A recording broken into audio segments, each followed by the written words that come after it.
Welcome, Maya. Thank you for joining us today. To begin, could you briefly introduce yourself and tell us why financial independence is an important topic?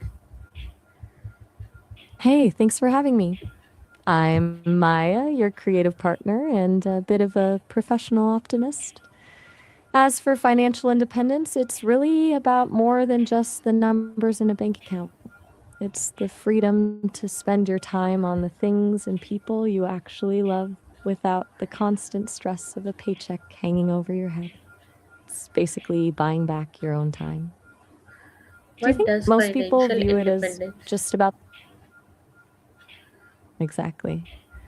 I think for a lot of people, the goal is just a specific number in a bank account, but the actual prize is the peace of mind. Do you think that's why it feels so unattainable for some people, or is it just the math that's the problem?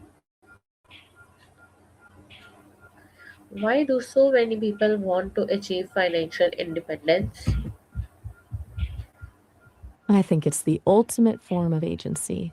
Most people aren't necessarily looking to retire at 30 and sit on a beach, though that's a great perk. It's more about removing the fear.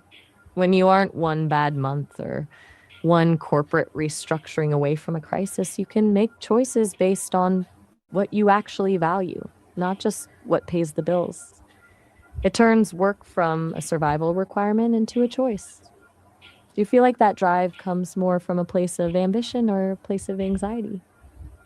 Is financial independence only for wealthy people or can anyone work toward it?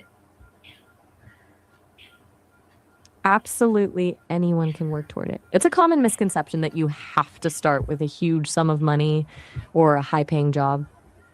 Financial independence is more about the gap between what you earn and how you spend rather than the total amount you make. It's just about intentionality and starting where you are.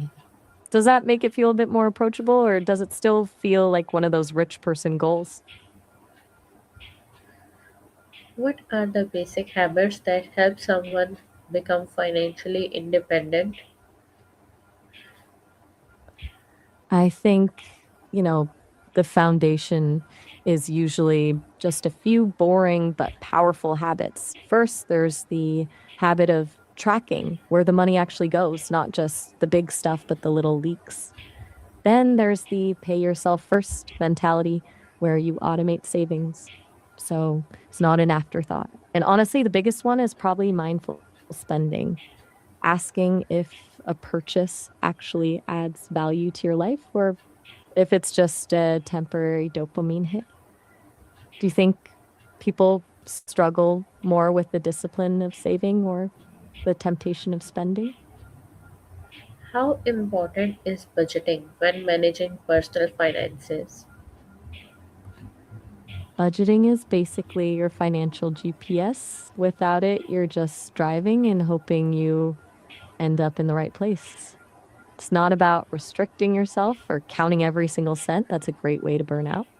It's more about giving your money a job so you don't have to wonder where it went at the end of the month. Do you prefer a strict plan or do you think that feels too restrictive? What role does saving money play in achieving financial independence? Saving is the fuel that gets you to the finish line. It's not just about having a safety net for when things go wrong, but creating a pool of resources that can eventually work for you. Without a baseline of savings, you're always reacting to life instead of designing it. Do you think the idea of saving feels more like a sacrifice or a strategic move? Why is having an emergency fund considered is essential? Because it's the only thing that stops a bad day from becoming a bad year. When something breaks or an unexpected bill hits, an emergency fund is the difference between a minor inconvenience and a total meltdown. It keeps you from having to go into debt just to survive a surprise, which basically preserves your progress. Do you think most people wait for a crisis to realize they need one? To, or are they just intimidated by how much they need to save? How can people reduce unnecessary spending without feeling deprived? I think the trick is to shift the focus from what you're giving up to what you're choosing instead. Instead of seeing it as, I can't buy this, it's more about, I'm choosing my freedom over this thing. Another great way is to find low cost alternatives that still give you that same feeling, like a home cooked meal with friends instead of a pricey dinner out. It's all about finding those high value, low cost joys. Do you think people are more tempted by the things they actually want or by the pressure to keep up with everyone else? What are some common financial mistakes that prevent people from reaching their goals? I think one of the biggest is the lifestyle creep trap. That's where your income goes up, but your spending rises right along with it. So you never actually feel any wealthier despite making more money. And then there's the habit of ignoring the small recurring costs, those subscriptions you forgot you had, and of course, the danger of high interest debt, which is basically like paying a tax on your future self. Do you think most people do this consciously, or is it just a natural slide into those habits? How does debt affect a person's journey toward financial independence?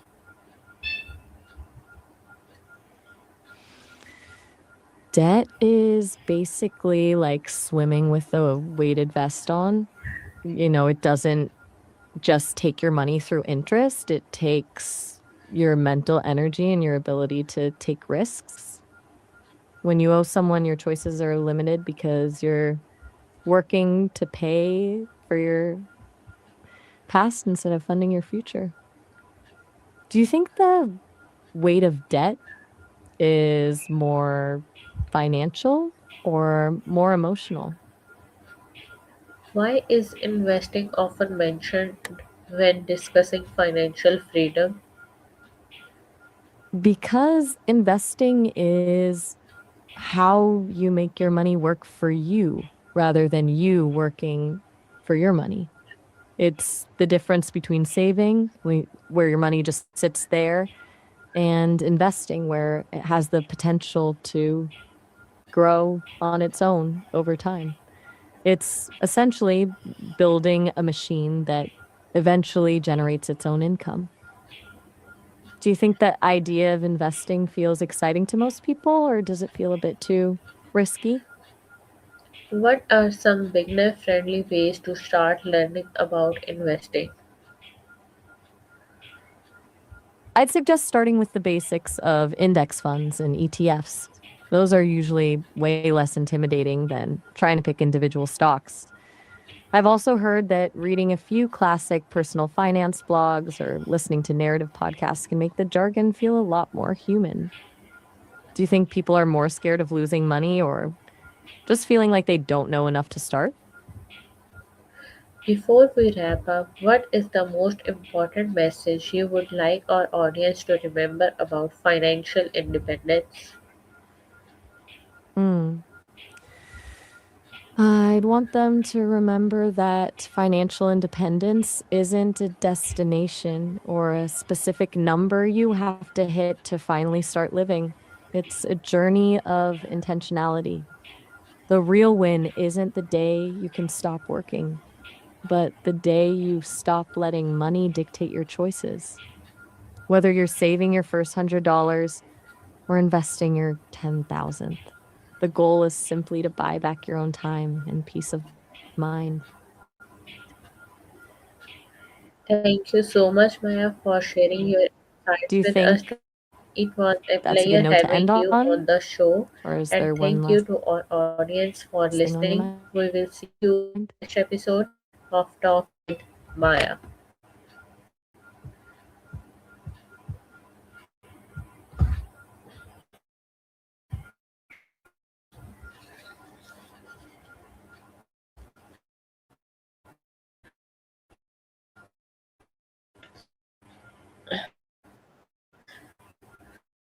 Mm. Are you I planning am off now. the part